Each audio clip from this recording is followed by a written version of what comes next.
Kapolri Jenderal Listio Sigit Prabowo menyebut tahun 2024 lalu sebagai masa terberat bagi Polri.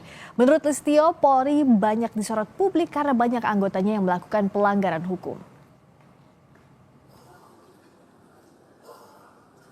Kapolri Jenderal Listio Sigit Prabowo menyatakan dalam 1 tahun terakhir menjadi masa yang berat bagi Polri karena banyak ditimpa masalah. Salah satu masalah yang banyak disorot adalah pelanggaran yang dilakukan oleh anggota polisi. Kapolri meminta jajarannya untuk selalu berupaya menjaga kepercayaan publik. Ya, kita maklumi bahwa dalam 1 tahun ini memang sangat berat. Kita menghadapi berbagai macam tantangan terkait dengan masalah tugas dan juga banyaknya pelanggaran oleh anggota. Kita melihat bahwa beberapa waktu ini hal-hal yang kemudian menjadi perbuatan yang dilakukan oknum ini banyak sekali muncul di media. Oleh karena itu tentunya itu harus dilakukan respon cepat. Penanganannya harus cepat dan kemudian langkah-langkahnya juga diinformasikan kepada masyarakat. Sehingga kemudian terlihat bahwa Polri mengambil langkah-langkah dan tidak membiarkan. Saat menghadiri rapat pimpinan TNI dan Polri Kamis lalu, Presiden Prabowo Subianto juga mengingatkan agar anggota TNI dan Polri menjalankan tugas dengan penuh dedikasi pada rakyat. Rakyat yang menggaji saudara, rakyat yang melengkapi saudara dari ujung kaki sampai ujung kepala, rakyat yang memberi makan kepada tentara dan polisi, dan rakyat memberi kuasa kepada tentara dan polisi untuk memegang monopoli senjata. Dan dengan kepercayaan yang demikian besar, dengan menyerahkan kekuasaan kepada saudara-saudara, diharapkan, dituntut dari saudara-saudara pengabdian yang setinggi-tingginya. Banyaknya pelanggaran oleh anggota polisi menjadi sorotan publik. Beberapa kasus pelanggaran hukum yang melibatkan anggota Polri antara lain kasus pemerasan penonton konser DWP asal Malaysia, kasus anggota polisi menembak mati pelajar SMK di Semarang. Selain itu juga ada kasus terbaru yang juga menjadi sorotan, yaitu muncul dugaan pemerasan terhadap tersangka kasus pembunuhan yang diduga melibatkan perwira polisi di Polres Jakarta Selatan. Kapolri dalam laporan akhir tahun 2024 lalu menyebutkan 2.741 personil Polri melakukan pelanggaran disiplin. 1.070 anggota menjalani penempatan khusus, 221 diantaranya didemosi atau diturunkan pangkatnya. Selain itu, ada 1.827 personil melakukan pelanggaran kode etik. Sebanyak 414 anggota polisi diberhentikan dengan tidak hormat dan 525 lainnya mendapat hukuman penurunan pangkat. Dalam survei Litbang Kompas awal Januari 2025, tingkat kepuasan publik dan citra lembaga kepolisian juga berada di posisi terendah jika dibandingkan lembaga penegak hukum lainnya di Indonesia. Tim Liputan Kompas TV. Kapolri Jenderal Listio Sigit bilang tahun ini tahun terberat Polri karena banyak polisi melakukan pelanggaran. Lalu bagaimana Polri mengatasi hal ini? Bagaimana polisi melakukan pembinaan terhadap anggotanya agar kembali mendapat kepercayaan publik? Kita bahas bersama staf ahli Kapolri Arianto Sutadi dan pengamat kepolisian Bambang Rukminto. Selamat malam Bapak-Bapak. Selamat malam Mbak Briska. Kalau tahun ini disebut tahun terberat bagi Polri, kata Kapolri, karena banyak anggotanya melakukan pelanggaran. Sebenarnya apa evaluasi yang sudah dilakukan sejauh ini? Karena jangan sampai ada kasus hilang lagi, muncul lagi yang baru. Pak Arianto. Oh, bagaimana tadi pertanyaan Mbak? Ya, karena kalau Kapolri bilang bahwa tahun ini tahun terberat bagi Polri karena banyak anggota yang melakukan pelanggaran. Tapi kan kalau satu kasus ada, lalu nanti muncul lagi yang baru, sama saja tidak ada perbaikannya. Evaluasi yang sudah dilakukan seperti apa, Pak? Sebetulnya kalau polisi banyak yang melanggar itu sudah sejak dari dulu, Mbak. Cuman tahun lalu itu kan banyak sekali disorot dan sering sekali muncul di media begitu. Dan kemudian evaluasi daripada Polri itu tidak hanya ketika sudah muncul parah baru dievaluasi, enggak. Setiap ada berita yang negatif itu otomatis kita langsung melakukan evaluasi. Mekanismenya begitu gitu. Makanya Kapolri kemarin itu mengakui berat, tetapi beliau sudah selama ini sudah mencoba untuk memperbaiki kesalahan itu dengan mengatakan bahwa saya akui bahwa anggota yang melanggar kesalahan itu akan kita tidak tegas. Ya, yang kedua, tidak akan menutup-nutupi anggota yang salah. Dan yang ketiga, berkomitmen untuk meningkatkan kualitas dan integritas anggota. Itu Pak Kapolri sebagai penanggung jawab paling atas ya. Tapi apa yang disampaikan oleh Pak Kapolri itu kan tentunya mestinya dilakukan oleh jajarannya. Ya. Para pimpinan daerah, karena pimpinan wilayah atau pimpinan unit itu yang langsung mengawasi anggota yang melakukan yang salah atau yang baik kan itu. Nah, mestinya apa yang disampaikan oleh Bapak Kapolri itu dijalankan oleh jajaran di bawahnya sesuai dengan batas dan lingkup kewenangannya. Tapi kalau saya lihat selama ini ya, seperti contoh tadi, bahwa saya akan melakukan tindakan tegas. Nah sekarang ini ketegasan itu kan rakyat masih tanya-tanya itu. Ya. Karena apa berita mengenai berapa anggota polisi yang ditindak tegas, seperti yang kemarin itu kok kemudian nggak terjabar, nggak terberitakan. Itu jadi intinya salah satu contoh itu. Tindakan tegas belum terberitakan, walaupun tadi ada datanya ada berapa tuh yang di PT Dewa 414. Itu kan baru muncul sekali ini aja, tapi hari-hariannya masyarakat tuh belum merasakan bahwa anggota itu tidak tegas. Termasuk juga anggota yang lain yang nakal-nakal itu nggak pernah lihat bagaimana anggota yang nakal tidak tegas sehingga dia ya asik aja dengan kenakalannya itu. Ya. Itu dari satu poin. Yang kedua dari poin bahwa anggota ini tidak akan kita tutupi gitu. Tapi kenyataannya kan di dalam setiap press release apabila ada kejadian gitu ya, kejadian yang menohok polisi apakah menembak anak kecil lah dan memeras dan sebagainya, kan beritanya kan cuman iya sudah kita. Tapi tidak ada detail seperti apa transparansinya gitu ya Pak? Kesalahannya begini, nggak diakui segini, ini yang salah, ini benar sekarang lagi diperiksa.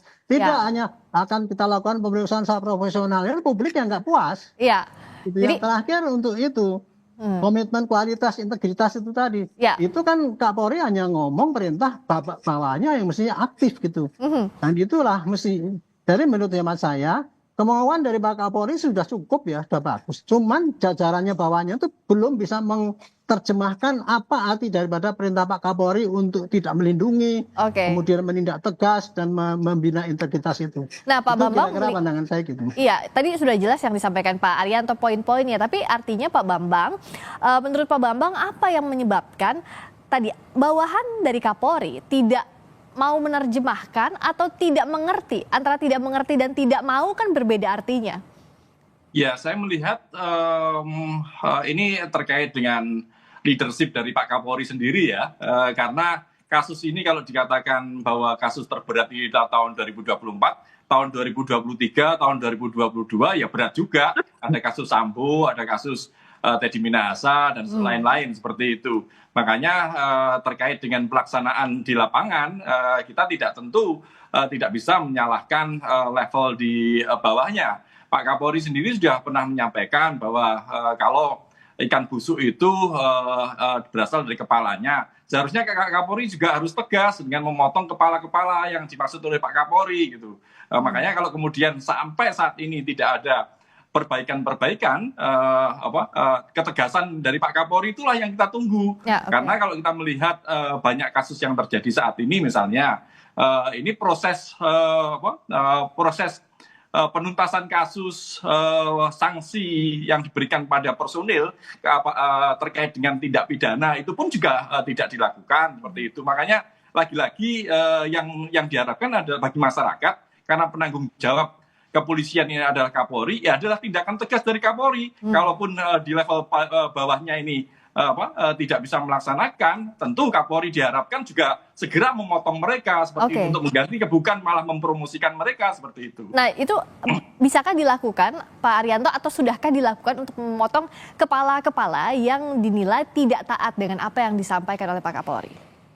Saya kira sudah dilakukan ya sebagian walaupun belum seluruhnya ya. Contoh dulu waktu bisa Pak Sambo itu dia kan sampai dipidana itu dihukum. Jenderal Teddy juga demikian. Beliau kan mengatakan jenderal-jenderal yang masih tidak mau taat dengan apa yang saya larang akan saya tindak, direktur atau Kapolda. Dan sudah dibuktikan kan beberapa orang yang ada itu. Gitu. Ya. Tapi di sini Kapolri itu kewenangannya kan di pucuk pimpinan, tapi pelaksanaannya itu otomatis pada eselon-eselon di bawahnya itu ya sebagai pelaksana pembantu beliau, baik yang di pusat maupun di wilayah gitu.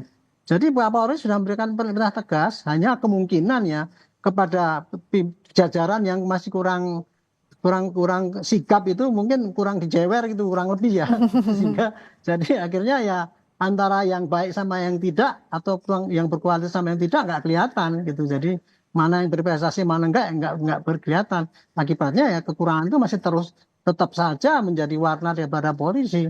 Dan kemudian yang lain-lain yang berpotensi untuk mencoreng nama polisi juga tidak jerah. Jadi tetap aja dia asik dengan suatu kesenangannya dia sendiri, nggak peduli bagaimana institusi rusak itu. Saya kira itu. Sekarang ini intinya cuma gitu aja lah. Keseriusan daripada perintah Pak Kapolri dan kemudian bukti bahwa itu perintah tegas itu dilaksanakan apa tidak gitu. Kalau perintah tidak tegasnya harus dilaksanakan. Gitu. Dicopot ya kalau tidak nurut. Jadi jeweran seperti apa sih Pak Bambang yang harus dilakukan untuk memperbaiki citra Polri? Karena kan setiap ada kasus otomatis citranya turun. Ya, lagi-lagi ini kan terkait dengan konsistensi dari Pak Kapolri sendiri ya, terkait penegakan peraturan yang sudah ditandatangani oleh beliau maupun terkait dengan perundang-undangan yang berlaku misalnya seperti itu. Terkait kasus pemerasan di DWP misalnya. Sampai sekarang kita belum melihat proses tindak pidana, terus kemudian dan yang lain-lain ya terkait dengan pemerasan ini kan sudah sering kali terjadi dan ini dampaknya kalau tidak ada upaya proses pidana ini memberikan efek domino bagi iklim investasi kita. Bagaimana orang luar bisa percaya pada penegakan hukum di Indonesia bila Polri tidak melakukan proses pidana bagi personil yang melakukannya. Dan ini yang dibutuhkan adalah tindakan tegas oleh Kapolri untuk memerintahkan jajarannya kalau tidak segera melakukan proses hanya sekedar sidang kode etik dan disiplin saja ini tentu akan jadi bumerang bagi kepolisian sendiri dan itu tentu tidak diharapkan oleh masyarakat. Ya. Gitu. Kalau Pak Arianto seperti apa sih bentuk transparansi yang semestinya dilakukan? Kalau kasus Sambo, Teddy Minahasa itu kan sorotan besar publik, jadi mau tidak mau sampai akhir proses penegakan hukum itu dipelototin oleh banyak orang. Nah tapi kasus-kasus lainnya apa sih bentuk transparansi yang bisa dijaminkan dilakukan agar kalau ada yang salah bisa tahu tindakan tegas apa yang sudah diberikan? Pak Kapolri sendiri di dalam rapim kemarin saya sempat mengkut perkataannya yang kita tuh dalam rangka itu memberikan itu transparansi itu jelaskan pada rakyat apa yang terjadi secepat mungkin secara transparan. Saya selama ini kan juga mengatakan gitu kan. Kelemahan daripada Polri selama ini ada menjelaskan kepada masyarakat. Polri selama ini masih terjebak pada pola-pola penjelasan model lama yang apabila ada terjadi kesalahan pada anggota itu tidak terbuka karena takut menambah coreng jelek polisi itu. Termasuk juga seperti kode etik itu kan tertutup, nggak pernah terbuka. Padahal akhirnya juga sidang apapun terbuka, umum bisa melihat. Kenapa nggak sekarang kode etik itu terbuka saja biar orang tahu oh ini memang yang terjadi itu kayak gitu, nggak usah kita memberitahukan, rakyat tahu sendiri gitu. Termasuk hukuman itu tadi kan. Coba kode etik sudah jalan, tapi kemudian pidananya kan nggak jalan. Kemudian bagaimana pertanggungjawabannya itu kan nggak pernah diisikan. Kami sudah menyarankan ya pola-pola pemberitaan dari polisi itu yang tidak transparan itu mestinya dirubah. Tapi sampai sekarang kok kelihatannya itu belum jalan ya. Padahal Pak Kapolri sudah perintahkan bahwa robahlah cara itu, berikan rakyat itu sejelas-jelasnya supaya dia tidak tanya-tanya terus dan mengecap jelek polisi terus. Saya sudah mendengar gitu. Iya, ketegasan. Pengamatan saya. Ketegasan yang dilaksanakan itu yang dinanti oleh publik agar kasus-kasus ini tidak semakin mencoreng citra Polri dan bisa mengembalikan lagi kepercayaan terhadap Polri. Terima kasih Pak Arianto Sutadi, staf ahli Kapolri. Terima kasih Pak Bambang Rukminto, pengamat kepolisian. Selamat malam. Selamat malam.